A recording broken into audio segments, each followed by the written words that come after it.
Account receivable में अपन ने क्या देखा था अभी तक कि एक इफेक्टिव क्रेडिट पॉलिसी बनाने की जरूरत है। सबसे पहली चीज, क्रेडिट पॉलिसी में 4 एस्पेक्ट्स होते हैं। कौन कौन से? अगर तुमने रिवाइज कर लिया तो बताओ फटाफट, बताओ।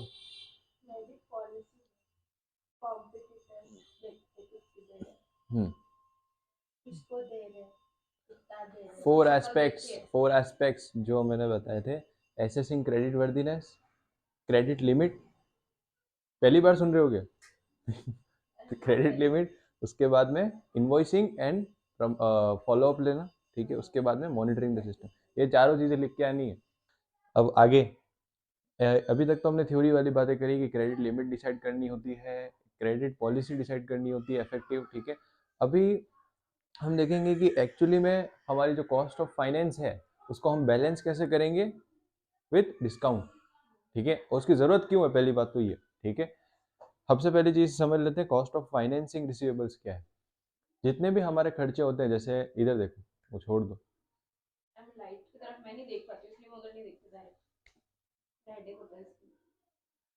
तेरा तो तेरा तो ज्यादातर दिमाग है नाक पे रहेगा, ठीक है। इधर देखो, फिर और क्या फायदा है, वीडियो से देखना पड़ेगा तुम लोगों को, तेरे को तो स्पेशली वापिस इधर आज बढ़िया ध्यान दे पाए तो वो तो मेरे ऊपर है, मैं कितना अच्छे से ध्यान तेरा खींच पाऊँ। छोड़ो उसको। अभी देखो कॉस्ट ऑफ फाइनेंसिंग रिसीवेबल्स में क्या क्या चीजें आती है, तुम्हें क्या लगता है क्या आता होगा कॉस्ट ऑफ फाइनेंसिंग रिसीवेबल्स? हम्म, जैसे अपन, अगर अपने पास पैसा है तो अपॉर्चुनिटी कॉस्ट, यानी कि हमने जैसे 3 महीने का क्रेडिट दे दिया, ठीक है। अभी 3 महीने का 3 महीने तक हमारे पास पैसा नहीं आने वाला, उस 3 महीने में अगर हमें पैसे की जरूरत पड़ी तो हमें लोन लेना पड़े, ओवरड्राफ्ट लेना पड़े। ओवरड्राफ्ट में जो इंटरेस्ट लगता है वो हो गया कॉस्ट ऑफ फाइनेंसिंग रिसीवेबल्स, ठीक है। रिसीवेबल से जो काम हो सकता था वो नहीं हो पाया, ठीक है। तो ये ऐसी चीजें आती है, अगर हमारे पास पैसा ऑलरेडी है तो हम उसे इन्वेस्ट कर सकते थे, तो वो हो गई अपॉर्चुनिटी कॉस्ट, है तो अपॉर्चुनिटी कॉस्ट, पैसा नहीं है तो ओवरड्राफ्ट लोन, ठीक है। अभी इसको कैलकुलेट करने का सिंपल तरीका है, जैसे तुमने रिसीवेबल डेज के बारे में देखा था, रिसीवेबल बैलेंस जो होता है ना हमारे पास, उसके ऊपर हम इंटरेस्ट मल्टीप्लाई करेंगे, ये आ गई कॉस्ट ऑफ फाइनेंसिंग रिसीवेबल।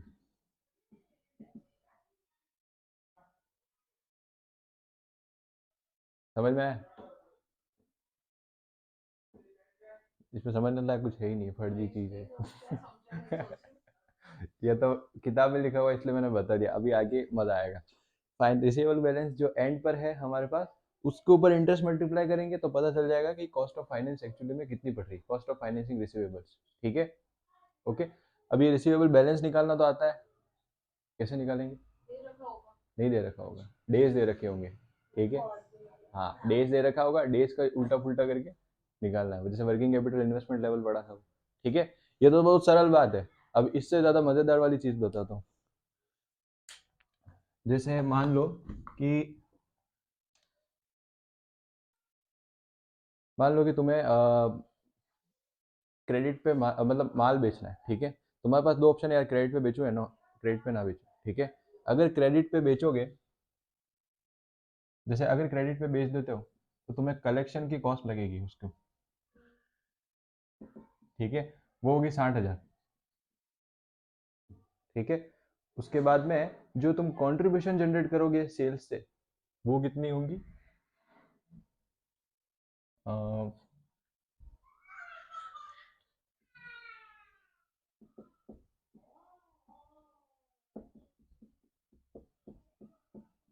ये, ठीक है, समझ में आया?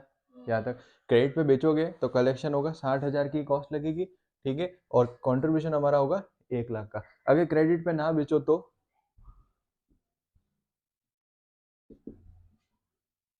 जो ये कलेक्शन की कॉस्ट है ये नहीं लगेगी, ठीक है, ठीक है। और कंट्रीब्यूशन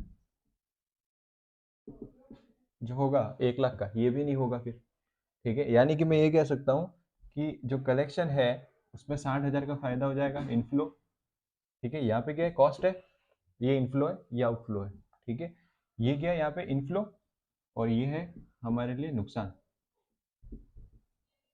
अभी क्रेडिट देना चाहिए या नहीं देना चाहिए? ठीक है, कैसे निकाला देना चाहिए? ये सिंपल है, ये मैंने यहाँ ब्रैकेट लगा दिया ना उस वजह से। 40,000 यहाँ पे नेट फ्लो है पॉजिटिव, ठीक है, और यहाँ पे है नेगेटिव। तो बच्चे बच्चे को पता है कि यहाँ पे हमें देना चाहिए, ठीक है। अभी ये वाली चीज मैंने इसलिए समझी ताकि आपको रिलेवेंसी समझ में आए। अगर हम क्रेडिट देंगे तो फिर हमें कितना फायदा होगा, अगर हम क्रेडिट नहीं देंगे तो फिर हमें कितना नुकसान होगा, कितना फायदा होगा, वो सारी चीज होती है रिलेवेंट, ठीक है। अवॉइडेबल, नॉन अवॉइडेबल, ठीक है, समझ में आ गई। यहाँ से आपने समझा क्रेडिट देना है नहीं देना। अभी अगर आपने क्रेडिट दे दिया, उसके बाद की स्टोरी क्या होगी कि आप कितने महीने का क्रेडिट है, उसके लिए हमने क्रेडिट पॉलिसी डिटरमाइन कर ली 3 महीने की, ठीक है, मान लेते हैं 3 महीने, ठीक है। क्रेडिट पॉलिसी डिटरमाइन करी, पता लगाया, वो चारों एस्पेक्ट्स हमने देखे, स्टेप्स फॉलो किए, 3 महीने की क्रेडिट पॉलिसी डिसाइड करी। ये बेटा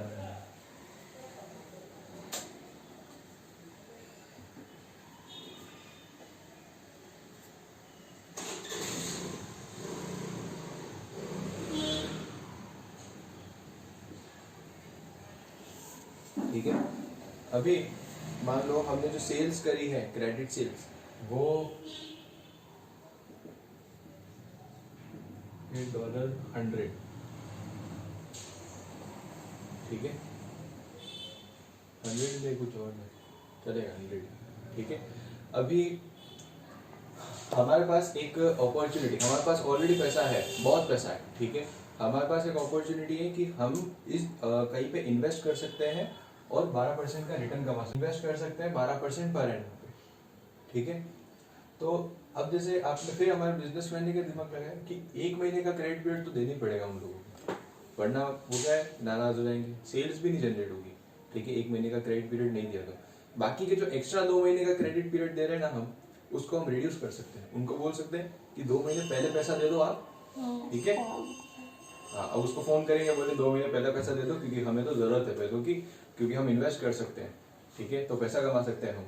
वो बोलेगा हाँ हाँ बिल्कुल, वो इन्वेस्ट कर देगा आपको पागल बना के, ठीक है।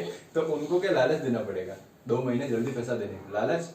लालच कैसे होता है, या तो कोई पैसा दे दो या तो फिर उनकी कॉस्ट कम कर दो, ठीक है। वो हो सकता है डिस्काउंट से, अल्टीमेट उसकी सॉल्यूशन डिस्काउंट। हमें क्या करना है कि जो हमारे कस्टमर्स हैं इनको डिस्काउंट दे दो।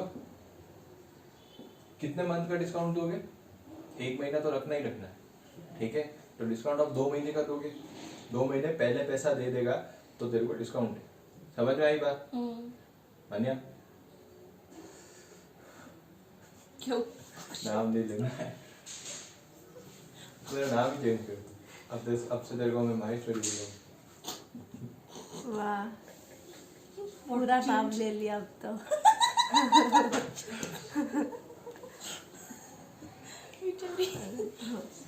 तपती है ये भी। एड्रेस भी बोल दो, नंबर भी बोल दो। छोड़ो, देखो यहाँ पे वो ये छतरी हटा हो, नीचे रख दो। 1 महीना 2 महीना 3 महीना, ठीक है, इससे ज्यादा अच्छे समझ में आएगा। 1 महीना तो हमारे पास क्रेडिट देना ही देना है हमें, उसका तो कोई मतलब नहीं, इसमें जो भी कॉस्ट इनकर होने वाली वो लगेगी, ठीक है। जो भी हमें नुकसान होगा वो होगा, जाने दो, ठीक है। फिर उसके बाद में 2 महीने हमारे बच रहे, हमारे लिए रिलेवेंट क्या चीज होगी, 2 मंथ, ठीक है। रिलेवेंसी हम देखेंगे इसमें भी हर जगह पे हम रिलेवेंसी की बात करेंगे। 2 महीने हमारे बच रहे, कस्टमर्स को डिस्काउंट देंगे, यहाँ से बात समझ में आ गई। अब हम देखते हैं कि हमें रिटर्न कितना हो रहा है, ठीक है। अगर हम इन्वेस्ट करेंगे 2 महीने के लिए, हमने 2 महीने बचा है, 2 महीने के लिए इन्वेस्ट करेंगे, 2 महीने के इन्वेस्ट करने के बाद में हमें रिटर्न हो कितना है, ठीक है। हाँ, तो हमने क्या किया, 100 इंटू 12%, ठीक है, और ये कितना 2/12, सही है। ये 2 रुपए।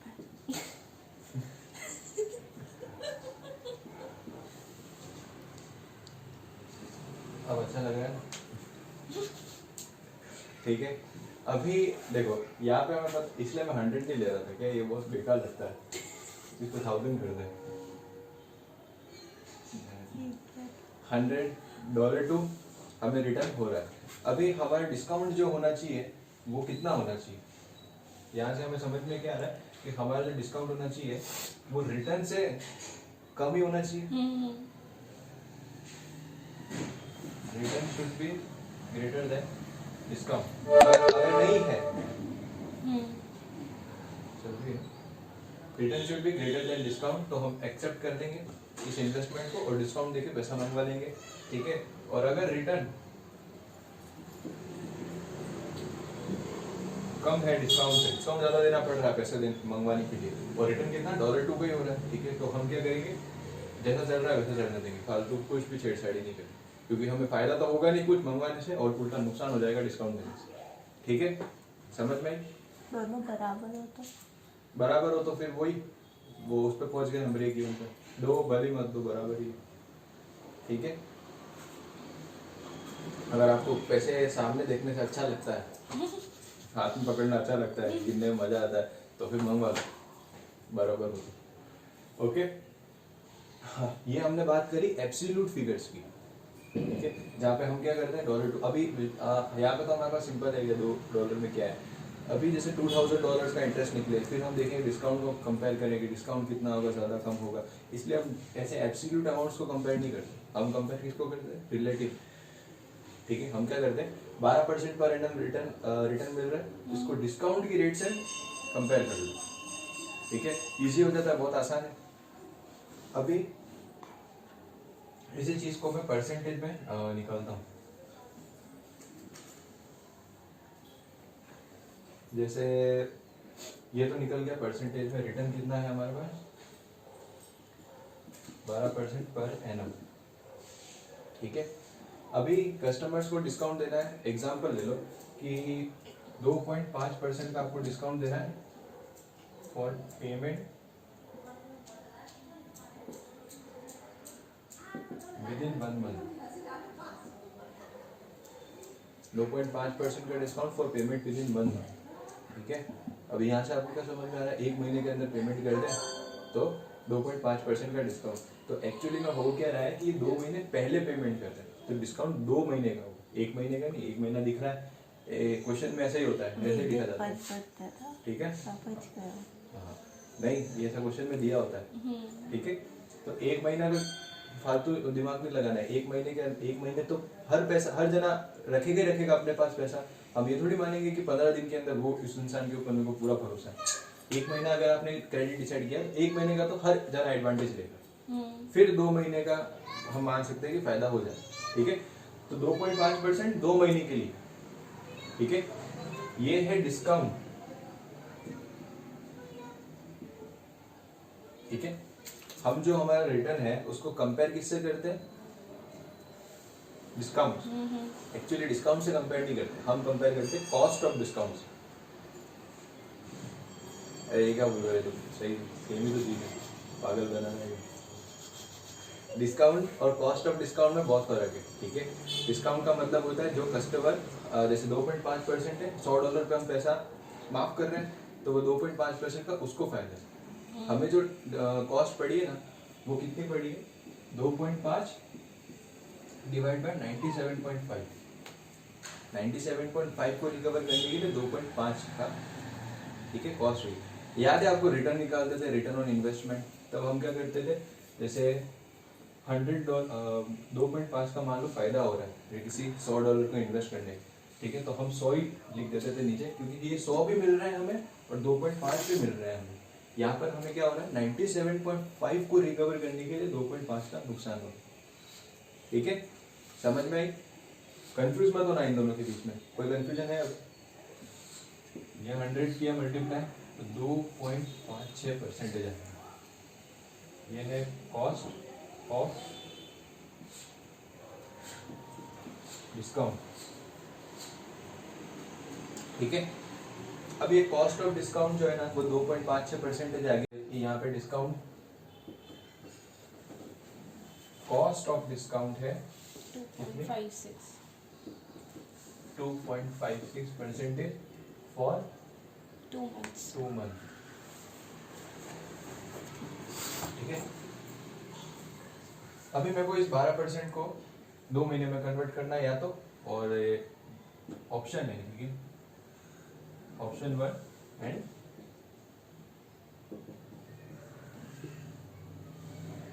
कन्वर्ट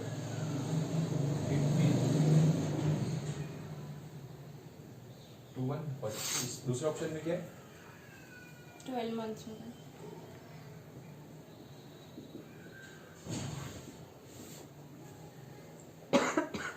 ठीक है, बेइज्जती करवाएगी क्या ऑनलाइन?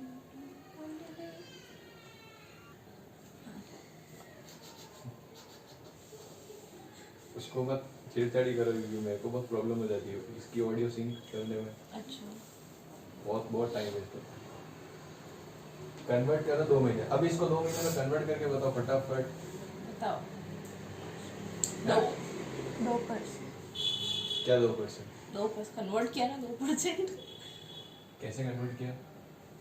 बस ऐसे ही डिवाइड करके। 12% डिवाइड बाय 12 इंटू 2 है ना? कहा ना ऑनलाइन बेइज्जती कराई थी। कहा था मेरे को बहुत हंसी आती है ऐसे जब कोई करता है। देखना ध्यान से, ये जो पर एनम है ना, ये यू ही नहीं लिखा है, ठीक है। पर एनम का मतलब होता है पूरे साल भर का एनुअलाइज्ड रिटर्न, ठीक है। ये कंपाउंड होके आया है। कंपाउंडिंग याद है ना हम लोगों को कैसे होती है? जैसे तुम लोगों को पता है, अभी तुम्हें दिमाग में आ जाएगा, हाँ ये वाली बात कर रहे हो। प्रेजेंट वैल्यू होती है, उसको हम 1 + r⁻n करते हैं तो क्या निकलता है? फ्यूचर वैल्यू, ठीक है। समझ नहीं बात? अभी मैं इन इधर से प्रेजेंट वैल्यू माइनस कर दूं, ठीक है, तो मुझे क्या मिलेगा? रिटर्न। अरे 120 है मान लो फ्यूचर वैल्यू, तो ये प्रेजेंट वैल्यू, ठीक है। अभी इसमें से प्रेजेंट वैल्यू कॉमन ले लिया तो ये नेट बचेगा क्या? देखो मैं बता देता हूँ, 1 + r⁻n - 1 = रिटर्न, ठीक है। यहाँ तक कोई दिक्कत आ रही? सिंपल है। ये मैं वही चीज बता रहा हूँ जो आप लोगों ने पहले पढ़ी, ठीक है, कंपाउंडिंग वाली। ये है ना, कंपाउंड ऐसे हुआ है तब जाकर के 12% बना है। तो जब आप 2 महीने के लिए निकालोगे तब भी इसी तरीके से रिवर्स करोगे ना।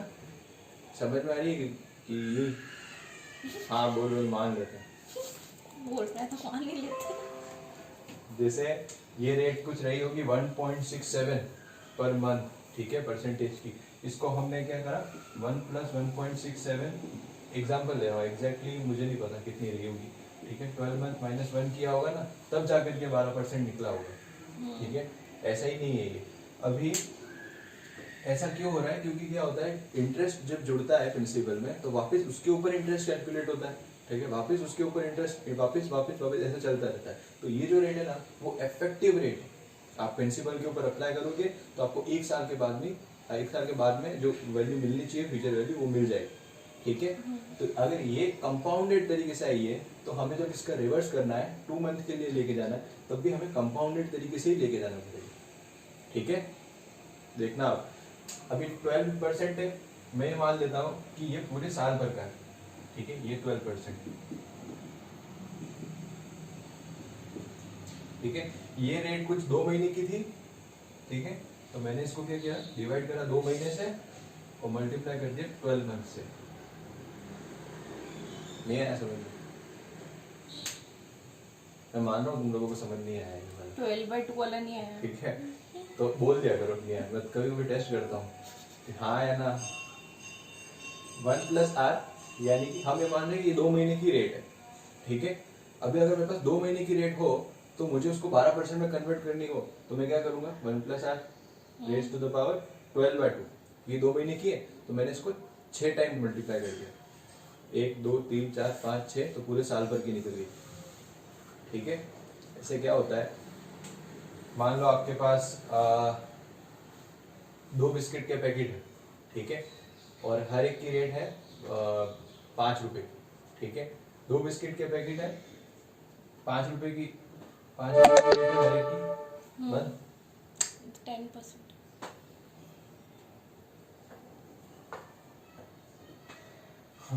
2 बिस्किट के पैकेट की 10 रुपए की रेट होगी, और आपको कितने बिस्किट की चाहिए, 12 बिस्किट की, तो आप क्या करोगे, मल्टीप्लाई बाय 12, ठीक है। यही चीज मैंने यहाँ पे भी करी, ऊपर 12 नीचे क्या है 2, ऐसा।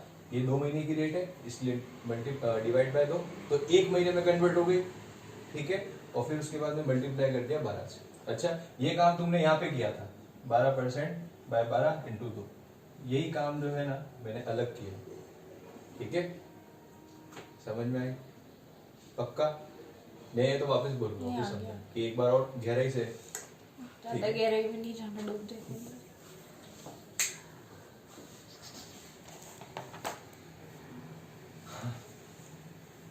पूछ लेना, ये अप्लाई करना पड़ेगा इसलिए बोल रहा हूँ, ठीक है। आपके पास 2 महीने की रेट थी, तो 2 महीने से आपने डिवाइड करी, ये काम आपने डायरेक्टली भी किया था, पर हमें वो नहीं करना है, क्योंकि हमें पता है कि ये जो रेट आई है, आप ग्रो ऐप पे चेक करोगे ना कि 3 साल की रेट है, और 3 साल को एडजस्ट करके 1 साल के लिए निकालोगे, तो वो ऐसे ही फॉर्मूला अप्लाई करके आपको डायरेक्टली निकाल के देगा, ठीक है। और अगर आपको उससे 2 महीने पे जाना है ना, तब आपसे ये सारी चीजें होने लग जाएगी, क्योंकि आप वहां पे आपका पैसा इंटरेस्ट जुड़ा हुआ, ठीक है। तो ये समझ लो यहीं पे, ताकि आपको ज्यादा मेहनत नहीं करनी पड़े बाद में, कि अगर मेरे पास 2 महीने की रेट है, तो अगर ये कंपाउंडिंग हुई है तो मेरे को इसको रिवर्स भी कंपाउंडिंग से ही करना पड़ेगा। तो 2 महीने की रेट से मैंने डिवाइड कर दिया 2 महीने, और 12 महीने से मैंने मल्टीप्लाई कर दिया। ये काम मैं यहाँ पे भी कर सकता था, इस 12% को 2 महीने में कन्वर्ट करने में, पर वो थोड़ा कॉम्प्लेक्स हो जाता है, ठीक है। अब मुझे ये पता करनी है, तो मैंने इसको ऐसा कैसे ही छोड़ दिया, ठीक है। अच्छा, इसको अब इसको आर निकाल के मेरे को बताओ फटाफट। एक्सेल में हो पाएगा अच्छे से, कैलकुलेटर पे भी हो जाएगा, पर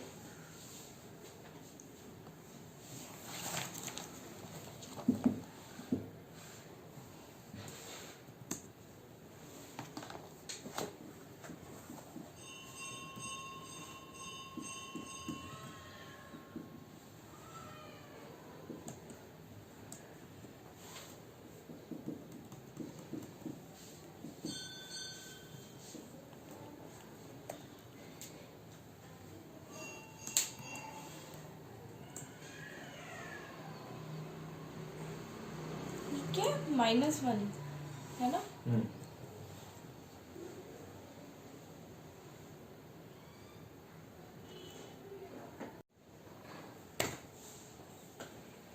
चलो अब ये देखो, इधर के ज्यादा मेहनत नहीं करनी पड़ेगी, 2 महीने का हमारे पास ऑलरेडी है, इसको हमें 12 महीने में कन्वर्ट करना है, तो कंपाउंडिंग कर हाँ सिंपल है। 1 प्लस 2.56 percentage raise to the power, अब ये 2 महीने का है ना, तो मैं क्या करूंगा, इसको 1 महीने में कन्वर्ट करूंगा, उल्टा कर देंगे ना। 2.56 1 महीने सेम ही तो है, ये भी 2 महीने का ही माना था, तो ये भी 2 महीने के माना है, तो इधर मेरे को जो रेट मिलेगी वो कितने के लिए, कितनी मिलेगी, फॉर 12 months, हाँ। अच्छा, ये फटाफट करके बताओ।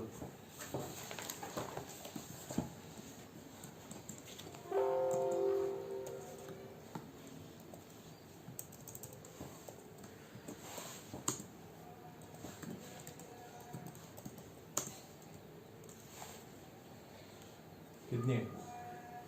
100 से मल्टीप्लाई करके हाँ, हाँ, 16.37। अब क्या आगे? एक मिनट।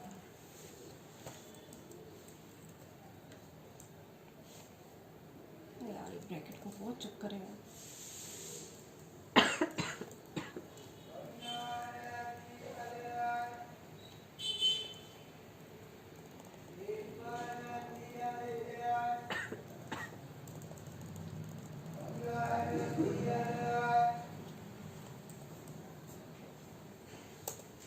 क्या आई? ओह,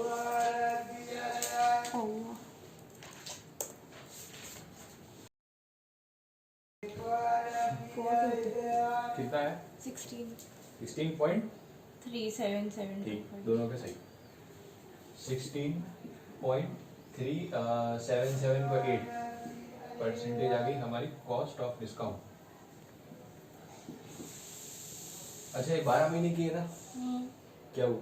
आपने उधर उसको देखो राउंड ऑफ किया, किसको? उसको अभी 8 बनाया 7 को, हाँ उसको राउंड ऑफ करके 2 आ रहा था ना। अरे हाँ Oh my God. पहले 2 लिखते तो उसमें इतनी मेहनत की। बस माय गॉड। ठीक है पहले हमने 2 16.3 ही कहा था।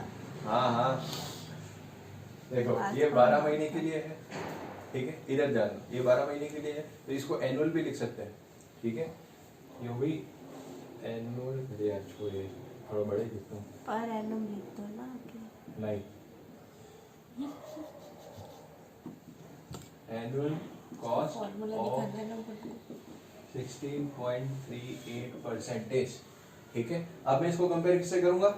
इससे, है कि नहीं?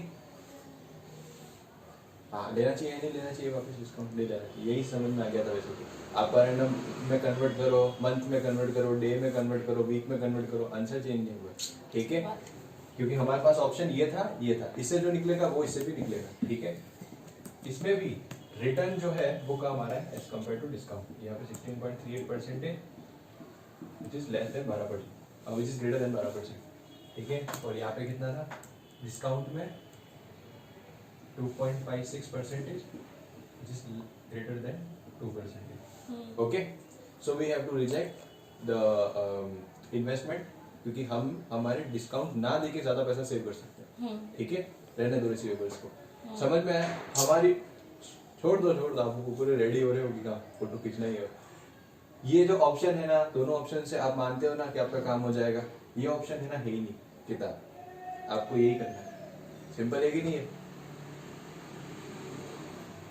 क्या हाँ ठीक तुम है। लोगों को एकदम शौक क्यों लग जाता है एकदम नई चीज पता है? एब्जॉर्ब कर लेना हो सारा, ये हमें क्या बताया जा रहा है। ठीक है अभी देखो ये ही हमारे किताब में है और मतलब ये हमें पता होना चाहिए, ऐसा नहीं है कि ये कुछ बहुत ये नई कर चीज क्या है। गए तो? ये करके आएगा तो भी तुम्हारा आंसर सही। पर वो करेंगे सही, वो कहेगी किताब के हिसाब से चलो तो। कुछ नहीं होता है, पागल बनाते, ठीक है। आपको आना चाहिए कुल मिला के तो एग्जामिनर नंबर देगा। किताब में अप्रोच यही करी गई है, हर सॉल्यूशन में आपको ये देखने मिलेगा। अच्छा। इसलिए क्या है कि अपन अपने आप को स्ट्रेच नहीं करेंगे दूसरी चीजों में, ठीक है। ये है क्या चीज है, इसको 12 महीने को 2 महीने में कन्वर्ट किया है बस। अभी मैं इसको मिटा देता हूँ। एक बार प्लीज प्लीज। रुको अब यही ना बोल।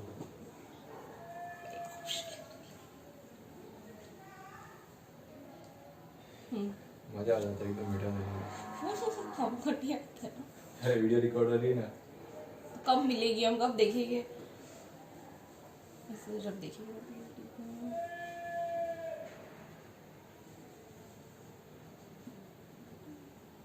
ठीक है अभी ये जो फॉर्मूला है ना एनुअल कॉस्ट ऑफ डिस्काउंट, ये मैं फॉर्मूला वापस अरेंज कर देता हूँ।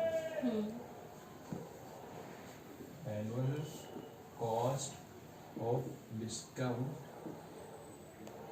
क्या हो गया ये? यही है 1 प्लस अभी 2.56 कहाँ से आया था? 2.5 डिवाइड बाय 97.5। 2.5 क्या है डिस्काउंट, ठीक है। और 97.5 क्या है? आपकी भाषा में क्या बोलते हो बचे हुए पैसों को? इसको डिवाइड किया हमारे n से, ठीक है -1। अभी ये n जो होगा ना वो वीक्स में भी हो सकता है।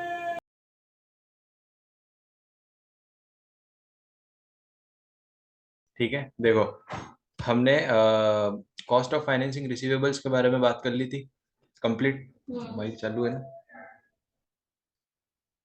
ठीक। हाँ अभी फाइनेंस कॉस्ट कैसे निकालेंगे? हमारा रिसीवेबल बैलेंस है, इंटरेस्ट मल्टीप्लाई करेंगे फाइनल में कॉस्ट। उसके बाद में रिसीवेबल बैलेंस को भी पता करने का तरीका है, क्रेडिट सेल को हमने 365 डे से डिवाइड करके रिसीवेबल डे से मल्टीप्लाई कर दिया, ठीक है। ये वही है वर्किंग कैपिटल से जो आया है, ठीक है। अभी ये वाला टीवा तो कर लिया तुम लोगों ने, सिंपल, ठीक है। अभी आओ ये अर्ली सेटलमेंट डिस्काउंट, ठीक है। Cash discount are given to encourage early payment by customer. Okay, the cost of discount is balanced against the savings the company received from having less capital tied up due to lower receivable balance and a shorter average collection period। ठीक है हिंदी में समझूं तो हमें हमारी जो cost है discount की, ठीक है, कॉस्ट ऑफ डिस्काउंट, डिस्काउंट नहीं, ठीक है, डिस्काउंट लिख के मत आना, कॉस्ट ऑफ डिस्काउंट है, वो बैलेंस करनी पड़ेगी against the savings the company receive from having less capital tied up, यानी कि जो जल्दी पैसा मिल जाएगा उससे जो सेविंग होगी उसको हम अगर हमारे कॉस्ट ऑफ डिस्काउंट से कंपेयर करें तो हमें फायदा है या नुकसान है, उसके बेसिस पे हम डिसाइड करेंगे कि हमें डिस्काउंट देना है या नहीं देना है। ठीक है, डिस्काउंट्स में also reduce the number of irrecoverable debts, ये भी बाय प्रोडक्ट है। ठीक है, डिस्काउंट डिस्काउंट दोगे तो आपका जो जो ठान के बैठा था कि मैं तो पैसा देने ही नहीं वाला हूँ, वो हो सकता है दे दे। ठीक है, अभी एनुअल कॉस्ट ऑफ डिस्काउंट का फॉर्मूले का हमने कैलकुलेशन डेरिवेशन सब समझ लिया था, इसको अप्लाई कैसे करना है, कैसे कहाँ पे इस्तेमाल नहीं करना है, डिस्काउंट नहीं होता है, ये कॉस्ट है डिस्काउंट। ठीक है, okay Manya, discount divide by amount left to pay, ये आया है 2.5 डिवाइड बाय 97.5। ठीक है, नंबर ऑफ पीरियड्स हमारे हो सकते हैं 365 वीक्स में हो तो 52, और मंथ में हो तो 12। ठीक है, और वो जो हमारे पास रेट है वो कितने टाइम पीरियड की है वो डिनोमिनेटर में लिख देंगे, और हमें कितने टाइम पीरियड के लिए चाहिए वो मल्टीप्लाई कर देंगे। ठीक है, अच्छा हमें तो पर एनम ही चाहिए होगा। ठीक है, सेकंड वाला ऑप्शन हमारे लिए पर एनम में कन्वर्ट करना है, इसलिए 12 मंथ है तो 12 मंथ, वीक है तो 52 वीक, और डेज है तो 365 डेज, और बाकी वो इंटरेस्ट कितने टाइम पीरियड के लिए है वो हम यहाँ लिख देंगे। ठीक है, number of days weeks earlier the money is receive, कितने जल्दी पैसा आ रहा है, हमारे केस में क्या था 2 महीने का। ठीक है, notice that the annual cost of calculation is always based on the amount left to pay, that is the amount net of discount। ये वो वाली चीज है कि आपकी जो कॉस्ट ऑफ कैलकुलेशन होगी ना, कैलकुलेशन जो होगी कॉस्ट की, वो डिपेंड करेगी आपको कितना पैसा आना बाकी है, 97.5। ठीक है, 100 नहीं, 97.5, यानी कि डिस्काउंट माइनस करने के बाद कितना पैसा आ रहा है उसके ऊपर डिपेंड करेगी। If cost of offering the discount exceed the rate of overdraft then the discount should not be offered. ठीक है, वही चीज है कि अगर ओवरड्राफ्ट जो ले रहे हो उस रेट से भी ज्यादा अगर आपको डिस्काउंट की पड़ रही है रेट, ठीक है, तो डिस्काउंट क्यों देना, पागल थोड़ी है। अभी ये TY2 है, ये फटाफट से कर लो, नहीं ये वही है 2.5% है, तो क्या हो गया लास्ट में, कंपेयर ही तो करना है 18% से। हाँ ये ले लो, हाँ ले नहीं लो, कर लो, करो अभी फटाफट। मैं कह रही हूँ ना ले लो, अभी देख के कह सकते हो मैं ले लूँ। नहीं नहीं नहीं, देख के तो बता सकता है, करे को हम बता सकते हैं।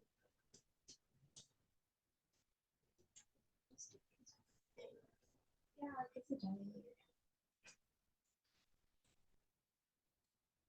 क्या निकालना है। NPV वो तो मैं निकालूंगी ना, घटिया सा, इससे तो ये फिर भी ठीक है।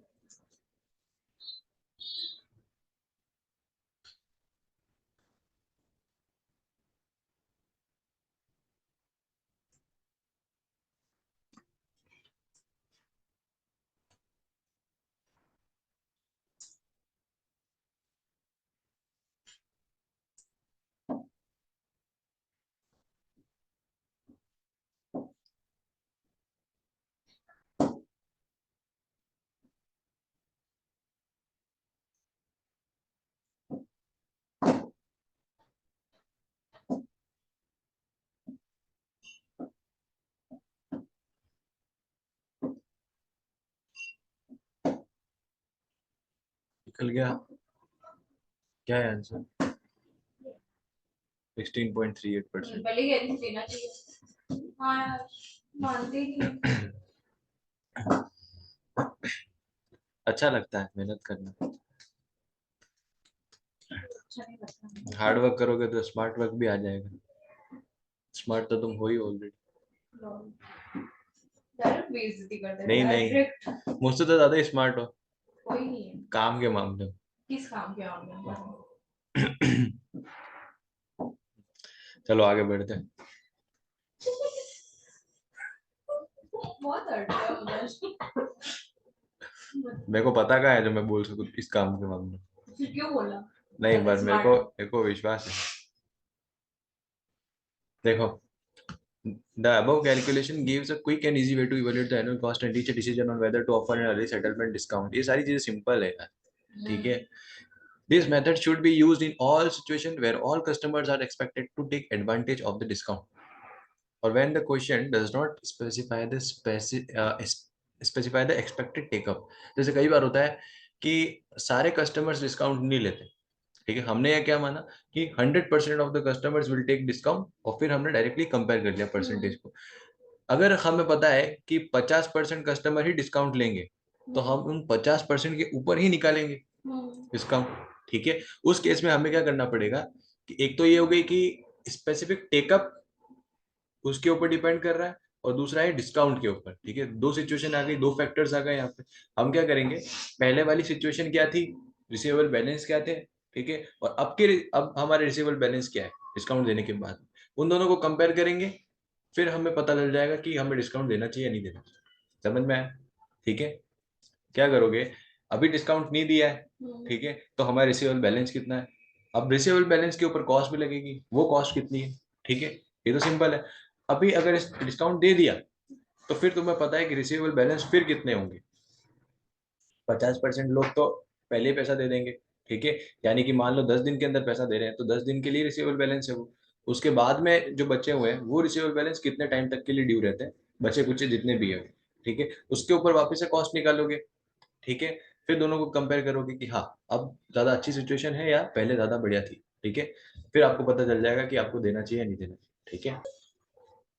अकाउंट रिसीवेबल, देखो इनवॉइस, हमने ये बात कर ली थी कि रिसीवेबल को बैलेंस कैसे करेंगे, हमारी कॉस्ट पे और इस पे कॉस्ट ऑफ डिस्काउंट से हमारी जो भी लोन की रेट है, यानी कि कॉस्ट ऑफ फाइनेंसिंग रिसीवेबल, और जो हमारी इंटरेस्ट की रेट है, इन्वेस्टमेंट की रेट है उससे, ठीक है, और फिर देखेंगे हमें कहाँ बेनिफिट मिल रहा है वो चीज।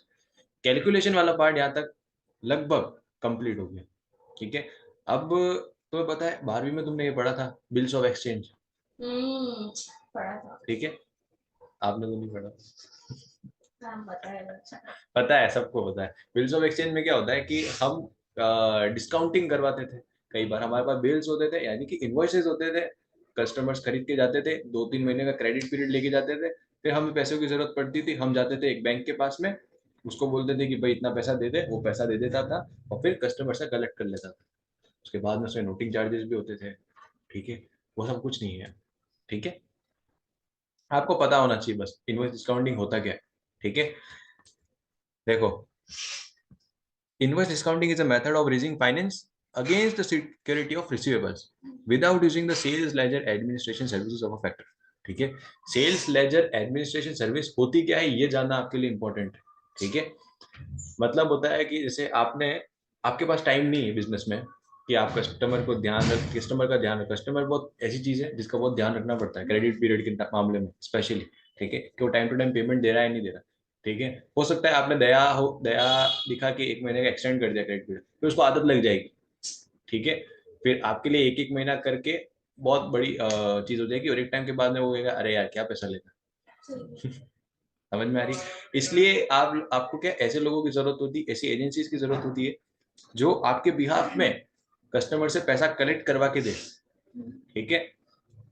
समझ में आई बात, वो टाइम टू टाइम कस्टमर को फोन करेगी, आपको नहीं करना, आपका टाइम बच गया, ठीक है। जो आपके पास एक्स्ट्रा स्टाफ लगता था, ठीक है, स्टाफ लगता था, उसको टाइम टू टाइम फोन करना, उसके घर पे जाना, ठीक है, रिमाइंडर लेटर्स भेजना, ये सब काम खत्म, आपकी कॉस्ट बचेगी थोड़ी सी, ठीक है। फीस तो लगेगी लगेगी अगर आप किसी को हायर करते हो, बट कॉस्ट तो बचेगी एक बार में जो स्टाफ को हायर करने वाली चीज थी, ठीक है। ये सारे काम जो होते हैं ना, एक फर्म अरेंज कर देता है, एक फर्म मेंटेन करती है, क्योंकि वो उनकी स्पेशलिटी होती है इस काम की, ठीक है। वो जो पूरी सर्विस होती है वो होती है सेल्स लेजर एडमिनिस्ट्रेशन सर्विस, समझ में आ गया, ओके। कलेक्शन करना, ये सारी चीजों का काम होता है सेल्स लेजर एडमिनिस्ट्रेशन सर्विस। इसमें थोड़ा और डिटेल में भी होता है कि कोई कोई सेल्स लेजर एडमिनिस्ट्रेशन सर्विसेज में आपको इन फाइनेंस भी दिया जाता है सामने से, आपने रिसीवेबल का बैलेंस दे दिया और वो सामने से आपको पैसा दे देते हैं कि हम रिकलेक्ट करके हमारे पास रख लेंगे, अभी आप ले जाओ, ये इनवॉइस डिस्काउंटिंग, ठीक है। जाने दो, आराम से समझना। इनवॉइस डिस्काउंटिंग का मतलब होता है, तूने जूम मीटिंग ज्वाइन नहीं कर रखी है, ज्वाइन कर रखी है या स्क्रीन में खोल रखी है तो बोलना। हाँ, देख, देखो देखो इसमें चार्ट है, मजा आएगा। कंपनी ने गुड्स बेच दिया 30 डेज के, 30 डेज के क्रेडिट पीरियड पे, ठीक है, कस्टमर को, कस्टमर देना नहीं 30 दिन तक, हमें ही मान के चल रहा है। अभी कंपनी ने फिर कंपनी को पैसों की जरूरत पड़ी, कंपनी गई इनवॉइस डिस्काउंटिंग के डिस्काउंटर के पास में, उसको बोला कि भाई मेरा $100 का बिल है, इनवॉइस है, मुझे $100 जो है वो दे दे, ठीक है, और जब तेरे पास आए तब तू रख लेना कस्टमर से। तो इसने बोला हम पागल थोड़ी है, हम $100 भी दे दे और फिर $100 ही कलेक्ट कर ले, 30 दिन का हमारे भी तो कुछ अपॉर्चुनिटी कॉस्ट होगी। तो उन्होंने बोला कि भाई तू ना $80 रख और बाकी के जो पैसे आएंगे ना वो हम रख लेंगे, और उसमें से कुछ अगर हमारी फीस वगैरह माइनस करके फिर तेरे को बाकी का पैसा बाद में दे देंगे। समझ में आई? सिंपल है, ये वही है यार, 12th में पढ़ा था बिल्स ऑफ एक्सचेंज में, ठीक है ना, वो वाली चीज ही, ठीक है। कंपनी बोरो करती है up to 80% of the value of the debt, ठीक है, 100% तो कोई देना ही नहीं आप भूल, ठीक है। Company pays the invoice discounter the amount borrowed plus interest, ठीक है ना, बोरोड जितना किया है वो और इंटरेस्ट, ठीक है। वैसे तो कंपनी देती नहीं है वापस से, कंपनी ये जो कलेक्ट करेंगे कस्टमर से पैसा डायरेक्टली इनवॉइस डिस्काउंटर कलेक्ट कर लेगा, और फिर जैसे $20 है उसके पास में, ठीक है, $20 अभी कंपनी को और देने, $20 में से अपनी फीस माइनस कर देगा वो, फिर बाकी का रिमेनिंग ये इसको दे देगा, इसको कंपनी, ठीक है, कौन, इनवॉइस डिस्काउंटर, ठीक है।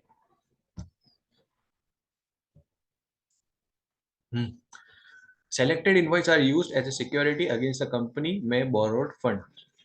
This is temporary source of finance repayable when the debt is cleared. ठीक है। The key advantage of invoice discounting is that it is confidential in service and the customer need not know about it. ठीक है, customer को पता नहीं चलना चाहिए कि आप उनको गिरवी रख रहे हो, ठीक है, कॉन्फिडेंशियल सर्विस होती है, ठीक है, वही तो हो गया, गिरवी हो गया एक तरीके से। इनवॉइस डिस्काउंटिंग, हाँ इसके ऊपर बहुत बड़ी चर्चा कर रखी है, ठीक है, ध्यान से अपन मेन मेन चीजें पढ़ेंगे। Invoice discounting is the method of raising finance against the security of receivables without using the sales ledger, ठीक है। अच्छा ये चीज इस्तेमाल करके आनी है आपको, without using the sales ledger administration services, ठीक है, ये नहीं लिखा होगा तो आपका आंसर बहुत अधूरा अधूरा दिखेगा, ठीक है, हो सकता है नंबर काट ले, ठीक है। Without using the business retains control over its sales ledger, अच्छा, business without with invoice discounting, the business retains control over its sales ledger and confidentiality in its dealings with customer. Firms of factors will also provide invoice discounting to clients. अब जैसे sales ledger administration service आपने उसको दे दी है, ठीक है, तब आपने control loose नहीं किया अपने कस्टमर के ऊपर, आप अभी भी माल बेच सकते हो, खरीद सकते हो, ठीक है, सब कुछ कर सकते हो, क्योंकि आपने उनको गारंटी दी है कि कस्टमर नहीं दे तो मैं दूंगा, ठीक है, ऐसा नहीं कि मैं भाग जाऊंगा, कस्टमर नहीं देगा तो मैं दूंगा, ठीक है। आपको सिर्फ मेंटेन करना है, कलेक्ट करना है पैसा, और किसी किसी केसेस में आपको मेरे को फाइनेंस भी देना है, इनवॉइस डिस्काउंटिंग भी करनी है, ठीक है, दोनों चीजें अलग है, इनवॉइस डिस्काउंटिंग अलग है, सेल्स लेजर एडमिनिस्ट्रेशन सर्विस अलग। सेल्स लेजर में आपसे कोई माथाफोड़ी नहीं, ठीक है, आपके कस्टमर ने अगर पैसा नहीं दिया तो कोई दिक्कत नहीं, ठीक है, आपको भी नहीं मिलेगा। सेल्स लेजर एडमिनिस्ट्रेशन में क्या होता है, फर्म है, कलेक्शन एजेंसी है, अगर वो कलेक्ट करने गई, कस्टमर ने मना कर दिया, तो फिर वो कलेक्शन एजेंसी आपको क्या बोलेगी कि नहीं, कस्टमर ने नहीं दिया, आपको भी कुछ नहीं मिलेगा, उसमें इनवॉइस डिस्काउंटिंग वगैरह कुछ नहीं, ठीक है। अगर मान लो इनवॉइस डिस्काउंटिंग आप करवाते रहते हो किसी फर्म से, तो वो क्या बोलेगा कि भाई तू बार बार इनवॉइस डिस्काउंटिंग करवाता है, तो एक काम कर, मुझे बता पहले कि तू किसको उधार देता है, वो तो बोलेगा ना, क्योंकि उसका तो पैसा लग रहा है यहाँ पे। समझ में आएगी नहीं आएगी? तुम होते तो बोलते कि नहीं बोलते, तो बार बार उसी आदमी को उधार देता है जो पैसा देता ही नहीं टाइम टू टाइम, फिर मेरे को बार बार तेरे को वापस पकड़ना पड़ता है, तो ऐसा कर क्यों रहा है, वहां पे कंट्रोल लूज आउट हो जाता है कंपनी का, ठीक है। The business sends out invoices, statements, and reminders in the normal way and collect the debts. With confidential invoice discounting, its customer are unaware that the business is using invoice discounting. Customer को नहीं पता है कि हाँ, ठीक है। The invoice discounter provides cash to the business, almost 80% of face value वो दे देता है, ठीक है। When the business eventually collect the payment from its customer, the money must be paid into a bank account controlled by the invoice discounter, ठीक है। अच्छा, एक बैंक अकाउंट भी खुलवा दिया जाता है ऐसे काम के लिए, जब कस्टमर उसमें पैसा जमा करवाता है वो काट लेते हैं अपनी फीस और बाकी का वापस रिफंड कर लेते हैं, ठीक है, ऐसा सब कुछ चलता रहता है, ठीक है। The invoice discounter then pays the business the remainder of the invoice less interest and administration charges. Invoice discounting can help a business that is trying to improve its cash flows but does not want a factor to administer its sales ledger and collect its debt. ठीक है। अब जैसे आपसे कभी पूछा गया, कभी किसी कॉर्पोरेट में अगर आप हो जाते हो, ठीक है, फाइनेंस वाले सेक्टर में अगर आप जाते हो, ठीक है, आपसे पूछा गया कि यार अभी तो हमारी थोड़ी सी प्रॉब्लम चल रही है लिक्विडिटी में, और ऐसा ऐसा प्रॉब्लम हो रहा है, हम अभी नई ऑर्गेनाइजेशन है, हम क्या करें, ठीक है, हमें उधार देना पड़ता है, ठीक है। अगर उस समय आपने पीछे से उठ के जवाब दे दिया कि नहीं, इनवॉइस डिस्काउंटिंग कर सकते हो आप, ठीक है, तो मतलब आपने इस चीज को अच्छे से समझ लिया, ठीक है, समझ में आ रही है। कई बार होता है कि हमारे पास इन्वेस्टमेंट नहीं होता, हमें फाइनेंस करवाना पड़ता है, तो हम क्या करते हैं, उधारी पे माल लाते हैं, बेच देते हैं, कस्टमर को भी उधारी पे बेच दिया, कस्टमर से जो इनवॉइस जनरेट किया है ना उसको डिस्काउंट करवा दिया, पैसे भी आ गए, ट्रेड क्रेडिट भी हो गया हमारे पास, हमें लेना ही नहीं, हम देना ही नहीं पैसा 30 दिन तक, हमारे पास से कस्टमर के पास से हमें 30 दिन तक पैसा आना ही नहीं है, पर हमारे पास पैसा आ गया, ठीक है। ये होती है तरकीब, ठीक है। ऐसा अगर आपने बता दिया कहीं पे कॉर्पोरेट फील्ड में जाके, तो बोलेंगे हाँ ये है बंदा। समझ में आ रही है बात, ठीक। Inverse discounting can help a business that is trying to improve its cash flows, ठीक है, but does not want factor to administrate its sales ledger and. Factor के बारे में हम आगे जानेंगे। फैक्टर का मतलब होता है जो आपको पूरा कंट्रोल करता है, ठीक है, सेल्स लेजर एडमिनिस्ट्रेशन को, यानी कि आप किसको बेच रहे हो, कितने अमाउंट का बेच रहे हो, क्यों, क्योंकि फैक्टर जो होता है वो आपको इनवॉइस डिस्काउंटिंग भी करवा के देता है, और साथ में कई बार ये रेस्पॉन्सिबिलिटी भी लेता है कि अगर आपके कस्टमर ने पे नहीं किया किसी भी कारण, तो मैं आपको पैसा दे दूंगा, ठीक है। ये ऐसी रेस्पॉन्सिबिलिटीज, यानी कि फैक्टर ने क्या किया, बोल दिया कि अगर आपके कस्टमर ने पैसा नहीं दिया तो मैं अपनी जेब से आपको दे दूंगा, ठीक है, आपका नुकसान नहीं होगा, ठीक है। अगर इनवॉइस डिस्काउंटिंग भी करवा रखी है, ठीक है, तो वो फैक्टर क्या बोलेगा, चलो आप मुझे वापस से रीपे मत करना, कस्टमर ने नहीं दिया तो जाने देना, ठीक है। हाँ, अगर इसमें रिस्क ज्यादा है तो उसमें रिटर्न भी ज्यादा होगा, फिर फैक्टर क्या बोलेगा, अगर कस्टमर ने पैसा दे दिया तो उसमें से मैक्सिमम पोर्शन मैं रख लूंगा, ठीक है। एडमिनिस्ट्रेशन चार्जेस लगभग 0.5 to 1% के अराउंड होते हैं, ठीक है, क्लाइंट के रेवेन्यू पे, ठीक है, जो भी इनवॉइस का अमाउंट होगा वो। फाइनेंस कॉस्ट जो होगी वो 3 से 4% अबव बेस रेट होगी। अब ये अबव बेस रेट क्यों होगी, जो नॉर्मल इकोनॉमी में जो बेस रेट होती है, ठीक है, मान लो इकोनॉमी में 5% की इंटरेस्ट रेट है, ठीक है, अभी इनकी ना 3 से 4% ज्यादा है, यानी कि 4%, ये 9% टोटल हो गए। वो 9% क्यों है, मतलब 3 से 4% ज्यादा क्यों है, इसका क्या लॉजिक।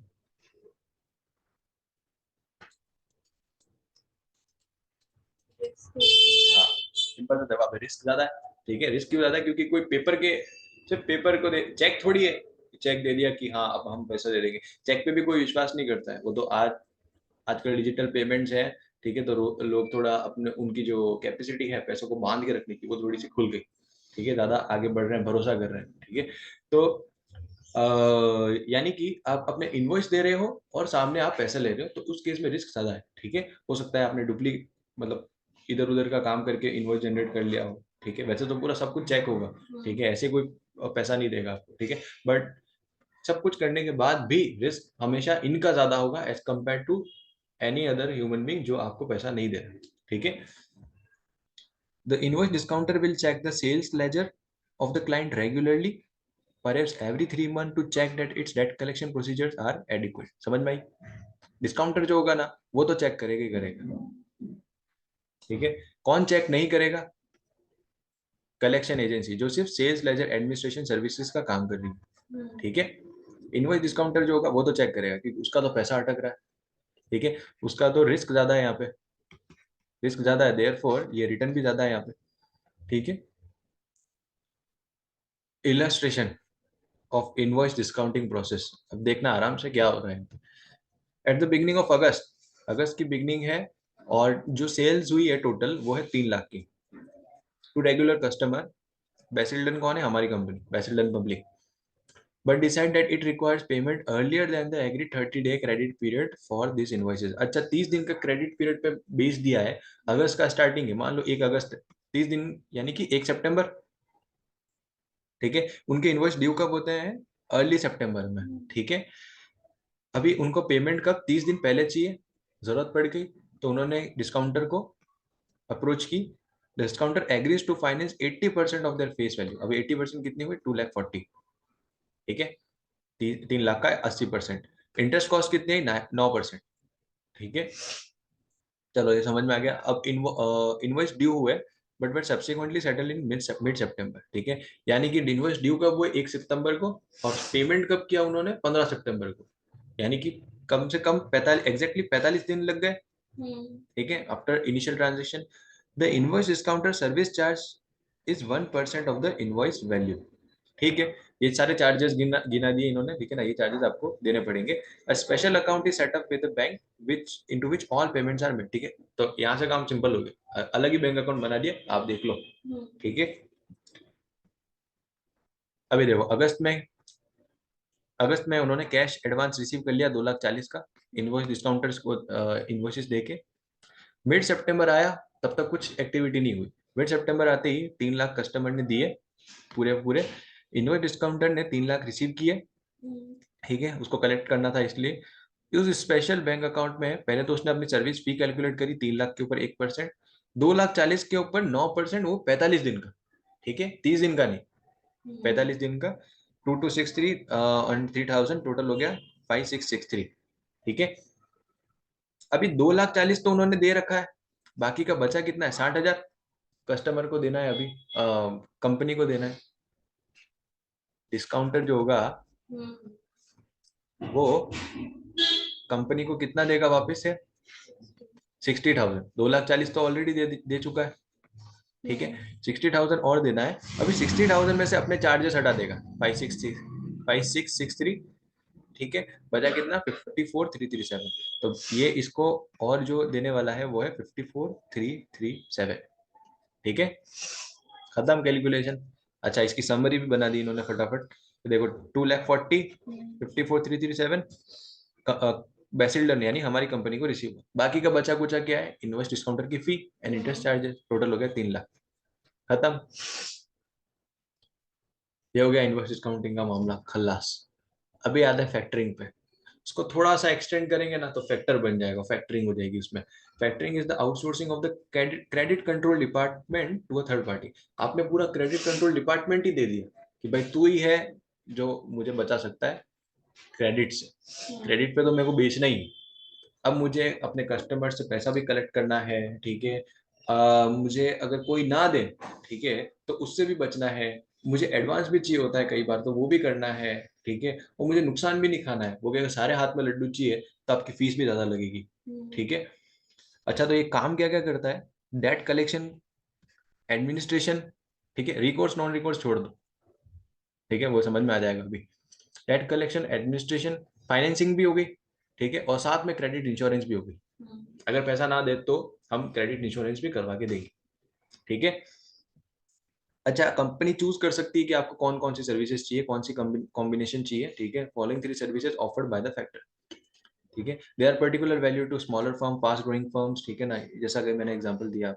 ठीक है, क्या हुआ? तबीयत ज्यादा खराब हो रही? हाँ, मेरे को तो तेरी फिक्र हो रही है, भले का जमा नहीं है।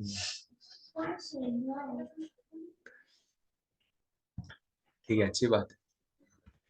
Make sure you can discuss the various services offered and remember that non-recourse factoring is more expensive. अच्छा, नॉन रिकोर्स में होता क्या है कि जब आप जैसे कस्टमर को बेचा आपने और आपने सर्विसेज उसको दे दी सारी की सारी कि भाई एक काम कर, तू ही कलेक्ट कर लेना इनसे। ठीक है, अगर मान लो वो कलेक्ट नहीं कर पाया और कस्टमर ने मना कर दिया पेमेंट देने से। ठीक है, किसने? कस्टमर ने मना कर दिया फैक्टर को। देखना ध्यान से क्या होता है। ये कस्टमर है, ये हमारी कंपनी है, सॉरी, ये कंपनी हमारी है, बीच में है फैक्टर, और अल्टीमेट कौन है? कस्टमर। अच्छा, ठीक है। उसके बाद में ये फैक्टर गया, भाई दे तेरे $100 ड्यू हो गए। ठीक है, इसने बोला कि भाई निकल, इससे पहले कि मैं पुलिस को दूंगा। नहीं दूंगा मतलब। फिर कंपनी वालों ने इसको फोन किया डायरेक्टली कि भाई यार ऐसा नहीं कर, ऐसा नहीं चलेगा, हमें पैसा चाहिए। ठीक है, इसने बोला कि अब नहीं मिलेंगे। ठीक है, may be due to any other reason कि वो बैड डेट जनरेट हो गया, वो इलिक्विड हो गया, या फिर उसके पास पैसा नहीं था, कुछ भी हो गया, ठीक है, उसने पैसा नहीं दिया, ठीक है, तो उस केस में फैक्टर बोलेगा कि नॉन रिकोर्स वाली में ध्यान रखना, नॉन रिकोर्स में फैक्टर बोलेगा कि चलो आप घबराओ मत, हम आपको $100 देंगे, ठीक है, आपका काम यहाँ पे खत्म, चैप्टर क्लोज, आपको पैसा मिल गया, आप निकलो। अभी फैक्टर और कस्टमर, लड़ाई करेंगे। अभी करेगा। फैक्टर और कस्टमर के बीच का मामला है कि वो कैसे इस चीज को सेटल करते हैं। मान लो कि अच्छा ये $100 भी पूरा नहीं देगा, क्योंकि फैक्टर क्या बोलेगा कि आपको जो है वो, तुम होते तो तुम देते क्या, कहीं नहीं देते, तुम तो बोले 50% ले ले और क्या, ठीक है, कुछ तो मिल रहा है, खुश रहो। तो फैक्टर जो होगा वो करीबन $70 के आसपास, एग्जैक्टली आप नहीं बोल सकते, ठीक है, बट इतना ही होगा, करीबन 30 to 40% कम पेमेंट देगा, ठीक है। अगर मान लो फैक्टर उससे पूरा 100 रिकवर कर ले अपने एंड पे, ठीक है, तो फिर वो फैक्टर काफी है, यानी कि उसने $40 ज्यादा कमा ली, ठीक है, समझ में आ गई। ये नॉन रिकोर्स है, हमारे लिए नॉन रिकोर्स है, जब हमें नुकसान नहीं सहन करना पड़ता। अच्छा, इसमें रिस्क बहुत ज्यादा है, तो उसकी फीस भी बहुत ज्यादा है, ठीक है। Non recourse factoring is more expensive as factor bears the cost of any irrecoverable debts. खत्म। अच्छा, समझा के आ पाओगे ना एग्जाम में, कॉपी किताब नहीं है, आप उनको डायग्राम बना के नहीं समझा सकते, कॉपी होती तो तुम लोग बढ़िया इधर ये गया स्माइलिंग फेसेस बना के, सैड फेस लगे तो ठीक है, हार्श रियलिटी यही है कि कॉपी नहीं, ठीक है, तो तुम्हें अपने शब्दों में समराइज करना पड़ेगा हर चीज को, ठीक है। अच्छा, जो फैक्टरिंग की सर्विसेज होती है थोड़ा सा डिटेल में और जानते हैं। Financing provision, credit insurance, in addition to the above, the factory will advance up to 80% of the value of the debt to the company. The remainder minus finance cost being paid when the debts are collected. वही चीज है जो अपन ने ऊपर देखी, ठीक है, जो बचा कुचा है उसमें से अपनी फीस डिडक्ट करके वो वापस से भेज देगा पैसा, जितना भी है कंपनी को देना है। तो factor becomes a source of finance, बिल्कुल। Finance cost are usually 1 to 5% to 3% above bank rates, base bank rate, ठीक है, and charge on a daily basis. क्यों? क्योंकि यहाँ पे रिस्क ज्यादा है, इसलिए वो ज्यादा रेट चार्ज करते हैं, अबव बैंक बेस रेट, ठीक है। Credit insurance, the factor agrees to insure the irrecoverable debt. अच्छा, वो नॉन रिकोर्स वाला जो केस है ना, ठीक है, ये क्या है, क्रेडिट इंश्योरेंस ही तो है एक तरीके से, हमें नुकसान हुआ ही नहीं। The factor would then determine to whom the company was offer to able to offer credit, ठीक है। अच्छा, अगर फैक्टर है और ऐसी सर्विसेज वो दे रहा है, तो वो आके आपको नहीं बोलेगा कि आप गलत आदमी को वो मत दो क्रेडिट, ठीक है, तो यहाँ पे कंट्रोल लूज हो गया, तो ये ध्यान रखना, ये डिसएडवांटेज में लिखोगे आ जाए तो। Some companies realize that although it is necessary to extend trade credit to customers for competitive reason, ठीक है, competitive reason यानी कि आगे बढ़ने के लिए हमें क्रेडिट देना पड़ता था कि ज्यादा सेल्स हो, they need payment earlier than agreed in order to assist with its own cash flow, ठीक है, अपने कैश फ्लो को बचाने के लिए, ठीक है, कई बार उनको वो चाहिए होता है जल्दी, next payment, need payment earlier, ठीक है, तो उस केस में उनको जरूरत पड़ती है finance. Factors exist to help such companies, ठीक है। Factoring is most suitable for small and medium size firms, ठीक है, 3-4 बार बोल दिया इन्होंने, ठीक है, ध्यान रखना। तो small and medium size firms के लिए which can not afford sophisticated credit and sales accounting systems, ठीक है, उनके पास इतना सब कुछ नहीं होता, तो उन लोगों को हायर करना पड़ता है, पर रियलिटी में ये ज्यादा महंगी होती है services. Firms that are expanding rapidly, they often have a substantial and growing investment in inventory and receivables, which can be turned into cash by factoring it the debts. Factoring debts can be more flexible source of financing working capital than an overdraft or bank loan. Flexible क्यों है? क्योंकि यहाँ पे आपने मतलब कोई बहुत ज़्यादा कॉम्प्लिकेटेड टास्क नहीं है, ठीक है, आपने रिसीवेबल्स दिए, पैसा लिया, और आपने एग्रीमेंट तैयार कर लिया कि हम आपकी सर्विसेज ले रहे हैं, उसमें ये क्लॉजेज है, हम ये काम हम कर लेंगे, ठीक है, आपको इतनी फीस देनी पड़ेगी, वो दे दें, खत्म। बैंक लोन लेने जाओ अभी, पता पड़ेगा तुम लोगों को भी, आधार कार्ड फोटोकॉपी, आपका बच्चा नहीं है उसकी भी फोटोकॉपी लेके आओ, उसके आधार कार्ड, कितने मेंबर है, गाड़ी कौन सी है, ठीक है, आपकी स्टैंडर्ड ऑफ लिविंग क्या है, यानी कि स्टैंडर्ड ऑफ लिविंग कैसे जज करेंगे, वो आपकी गाड़ी देखेंगे पहले तो, आपकी इनकम कितनी है। अच्छा, सैलरी सैलरी रिसीट मिलती है कि नहीं मिलती है, किसी किसी कंपनी में वो भी नहीं। सीटीसी कितना है, ईसीएस कितना कटता है, मेडिकल इंश्योरेंस कितना है, कितने लोग रहते हैं, ठीक है, आपके मंथली स्पेंडिंग कितनी है। 1000 सवाल पूछते हुए आदमी बैंक लोन ही लेना छोड़े क्या ले मैं, इससे बढ़िया तो रिश्तेदार से पैसा मांगे, रोज आके गाली भी दे तो भी चलेगा, ठीक है। Factoring can be arranged on other without recourse, with recourse, हम पता है रिकोर्स का मतलब भी पता है, ठीक है। रिकोर्स का मतलब होता है कि वापस आपसे पैसा मांगने आएगा वो, अगर पैसा नहीं दिया तो। विदाउट रिकोर्स, नॉन रिकोर्स में क्या होगा, आप राजा हो उसमें, ठीक है, आपको कुछ नुकसान नहीं होने देगा, आपको पूरा पैसा दे देगा, हाँ पर फीस अच्छी चार्ज कर लेगा, ठीक है। Credit protection is provided only when the service is non recourse. अच्छा, क्रेडिट प्रोटेक्शन का मतलब ही नॉन रिकोर्स ही हो गया ना, वरना काय का credit protection, and this is obviously more costly, ठीक है, ये आ गया। अभी इसमें एडमिनिस्ट्रेशन एंड डेट कलेक्शन नहीं हो रहा है, ठीक है, तो जैसा हमने ऊपर देखा था वो का वही, ठीक है, एडमिनिस्ट्रेशन हो रहा है और डेट को कलेक्ट करके दे रहा है। फाइनेंसिंग में क्या हो रहा है, कस्टमर यहाँ पे वो पहले 80% पैसा दे भी रहा है फैक्टर को, फैक्टर जो है 80% दे रहा है कंपनी को, फिर उसके बाद में कस्टमर से कलेक्ट कर रहा है, ठीक है, बाकी का बैलेंस वो less administration fee and finance fee करके कंपनी को वापस दे देता है। पानी का ब्रेक नहीं किया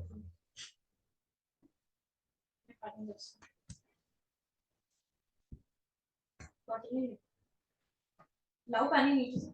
नहीं 1 सेकंड लगेगा, नहीं चलेगा मैं, 1 मिनट लगेगा। नहीं नहीं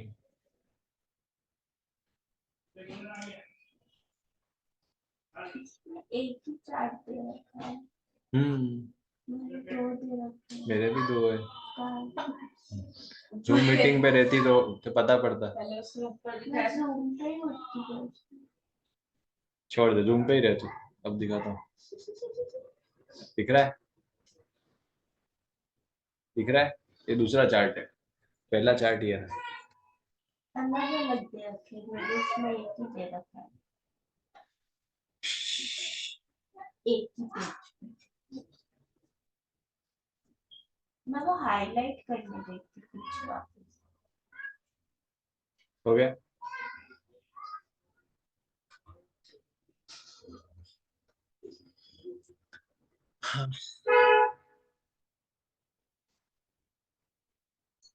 अरे तुम लोग ब्रेक ले रहे थे, कंटिन्यू लाओगे पानी। नहीं नहीं, अभी सबसे बढ़िया चीज एडवांटेज है डिसएडवांटेज, ठीक है। अभी एडवांटेज में क्या है, अच्छा तुम लोगों को क्या लगता है एडवांटेज में, को देखे बगैर बताना, हाँ सारे रट ले पहले, यार मैं तो लिख रही हूँ, वो नहीं आपने नहीं लिख लिखना, रखा है। नहीं लिखना ही नहीं, छोड़। अभी एडवांटेजेस क्या है, ये इनवॉइस डिस्काउंटिंग, फैक्टरिंग और पैसे मिल जाते हैं। सेल्स लेजर एडमिनिस्ट्रेशन, हाँ ठीक है, रिस्क इंश्योरेंस, इंश्योरेंस मिल जाता है, क्रेडिट इंश्योरेंस सबसे बढ़िया चीज़ है, और हमें बहुत ज़्यादा टाइम नहीं देना पड़ता, ठीक है, हमारी जो एडमिनिस्ट्रेशन फी जो है वो बच जाती है, ठीक है, ओके।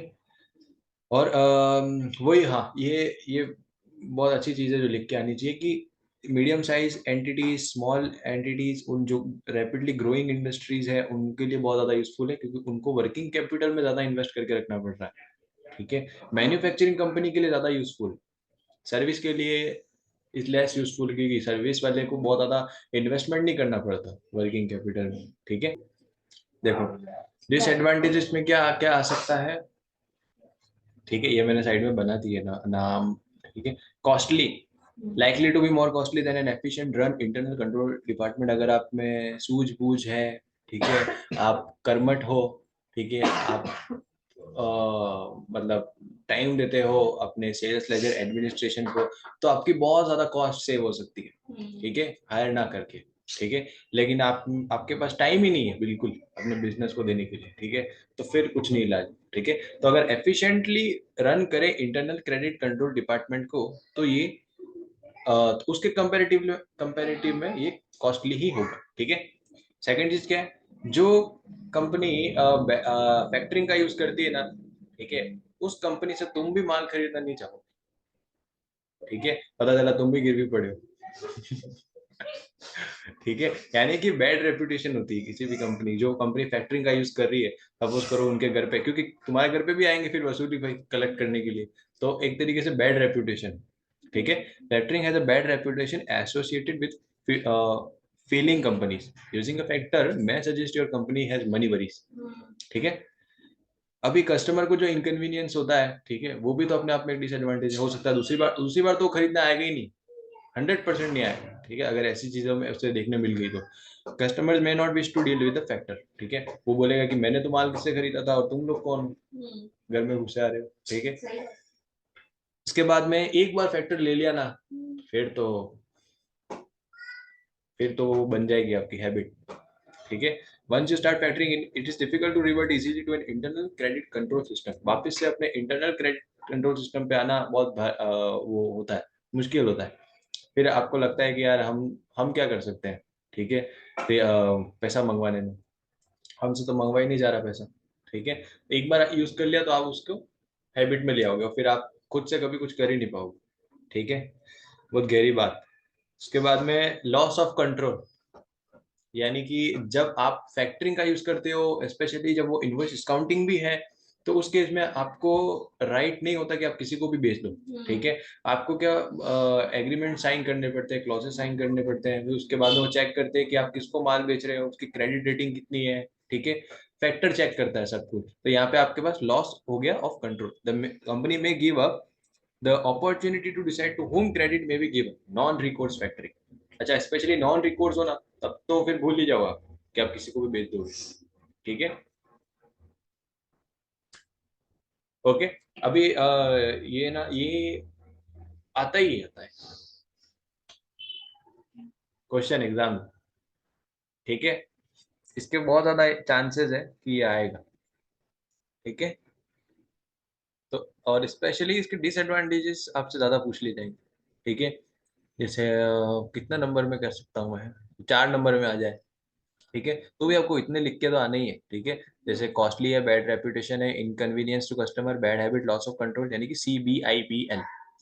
ठीक है, ये ध्यान रख लो। अच्छा, अभी तक में सिर्फ ऐसा ही आया है कि कुछ कुछ ही होंगे जो आपको डिसएडवांटेज ध्यान रखने हैं। तो उस पेपर में, एक पेपर में लिख देना कि disadvantage of this is CBIBL, और उसका फिर आप बना सकते हो कि ये कॉस्टली है, इसका बैड रेपुटेशन है, इससे आसानी रहेगी। ठीक है, लिख दिया। ये कंप्यूटर में स्क्रीनशॉट नहीं होता है क्या? होता है तो आप ले लो ना, क्यों? ये चीजें लिख देना आप। लिखी भी है, ये तो मेरी PDF में लिखी हुई है ना। तो वही तो हमको भेज रखी है। नहीं, वो मैंने अपडेट कर दी। और अपडेट कर, तो वो भेज दो ना फिर। अरे अभी तो रोज अपडेट करूंगा तो रोज नई नई PDF भेजूंगा।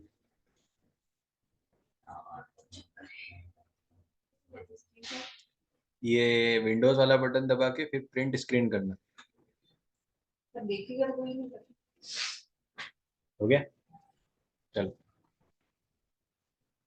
अच्छा, बेनिफिट्स को थोड़ा सा डिटेल में इन्होंने बता दिया कि भाई बिजनेस कर या इम्प्रूव करेगा अपने कैश फ्लो को, because factor provides finance up to 80% or more of debts within 24 hours of the invoice is being issued. ठीक है, फास्ट सर्विस, और bank providing any overdraft facility secured against a company unpaid invoice will normally only lend up to 50% of the invoice value। ठीक है, अब bank से आप पैसा मांगने जाओ इन्वॉइसिंग के हिसाब से, बैंक से आप इन्वॉइस काउंटिंग करवाओगे तो 50% मिले। ठीक है, तो फैक्टर्स आपको दे देते हैं 80% विद इन 24 आवर्स। ठीक है, factors will provide 80% or so because they set credit limits and are responsible for collecting the debts. ठीक है, इसलिए उनके पास क्या अच्छा राइट हो जाता है फिर कि वो क्रेडिट लिमिट भी डिसाइड कर सकते हैं आपकी कंपनी की, और फिर वो कलेक्शन उनके हाथ में कि वो कैसे भी कर लें। ठीक है, A factor saves the company the administration cost of keeping the sales ledger up to date and the cost of debt collection। ये भी एक अपने आप में जैसे एडवांटेज है कि कंपनी की कॉस्ट बचा ली। A business can use the factor credit control department to assess the credit worthiness of both new customers and existing customers। ठीक है, फैक्टर जो होता है वो क्रेडिट पॉलिसी में आपकी मदद कर सकता है, क्रेडिट पॉलिसी डिसाइड करने में। और क्रेडिट पॉलिसी को डिसाइड करने में पहली चीज क्या थी? Assess the creditworthiness. ठीक है, अभी नॉन रिकोर्स फैक्टरिंग तो क्रेडिट इंश्योरेंस देती है। ठीक है ना, सबसे बढ़िया एडवांटेज यही है, obtaining insurance against irrecoverable debt. Okay, problems क्या है? प्रॉब्लम्स बहुत बढ़िया बढ़िया। ठीक है, कॉस्टली वाली। Although factors provide valuable services, companies are sometimes wary about using them. Wary, ये सब तुम्हें कुछ अजीब नहीं लग रहा है? कंफ्यूज में सही है। सही है, वरी होता है ना। नहीं, वेरी सही वर्ड है। एक मीनिंग एग्जैक्ट बताती हूँ। Careful because you are uncertain or hated of somebody or अच्छा है, something। अच्छा है, नया शब्द सीखा। A Cautious possible मतलब cautious बोल सकते हैं। a possible problem with factoring is that the intervention of the factor between the factor's client and the debtor. Debtor और फैक्टर के क्लाइंट के बीच में आ जाता है फैक्टर, और फिर अपने हिसाब से चीजें चेंजेस करता है, ठीक है। Could end in the trading relationships and damage goodwill. Customers might prefer to deal with the business, not a factor, ठीक है। When a non recourse factoring service is used, the client loses control over decision about granting credit to its customer, ठीक है। यहाँ पे loss हो गया control का, loss of control, ठीक है। वही चीजें हैं, एक एक करके समझाइए, ठीक है। For this reason some clients prefer to retain the risk of irrecoverable debt. कुछ क्लाइंट होंगे वो बोलेंगे कि यार नहीं, जाने दे, होगा इरिकवरेबल डेट तो होगा, ठीक है, पर इसको बीच में नहीं लाना है फैक्टर को। And opt for with recourse factoring services, ठीक है। क्योंकि अगर नॉन रिकोर्स पे सेलेक्ट कर लिया तो हो सकता है कि वो बहुत ज्यादा हमारे ऊपर हक जमाएगा, ठीक है। तो विथ रिकोर्स ही चलेगा। With this type of service the client and not the factor decide whether extreme action, legal action should be taken against non-pay, ठीक है। क्लाइंट डिसाइड करेगा, फैक्टर डिसाइड नहीं करेगा कि क्या करना है। On top of this, when suppliers and customers of the client find out that the client is using a factor to collect debt, it may arouse fears that the company is beset by cash flow problems, raising fears about its viability, ठीक है। जैसे अगर आपके supplier को पता है कि आप फैक्टरिंग सर्विसेज यूज कर रहे हो, तो वो क्या बोलेगा कि यार भाई इसके पास तो पैसों की कमी है, इसको अगर मैं दूंगा माल तो हो सकता है कि कल को कल मेरे को ही ये बोलेगा कि अभी तो हमारे पास पैसा नहीं, ठीक है, और मुझसे क्रेडिट जो है एक्सटेंड करने की बात करेगा, ठीक है। क्योंकि जो इनवॉइस डिस्काउंटिंग का यूज कर रहा है, मतलब उसके पास सच में बहुत ज्यादा पैसों की कमी, okay. If so, its suppliers may impose more stringent payment terms, thus negating the benefits provided by the factor, ठीक है। बेनिफिट जो होते हैं फैक्टर को लेने के, ठीक है ना, उससे ज्यादा तो नुकसान हो जाए सप्लायर से माल ना आने पर, लॉस कंट्रीब्यूशन, स्टॉक आउट, ऐसे, ठीक है। Using a factor can create problems with customers who may recent being chased for payment by third party, ठीक है। कस्टमर्स को प्रॉब्लम होती है and may question the suppliers financial stability, ठीक है। वो क्वेश्चन कर सकते हैं कि हमने जिससे माल खरीदा है वो इतना भी फाइनेंशियली स्टेबल नहीं है कि हमें टाइम नहीं दे पा रहा है, ठीक है। खत्म। हाँ, ये क्वेश्चन भी आपको करना है, T/4 2 क्वेश्चन हो गए होमवर्क।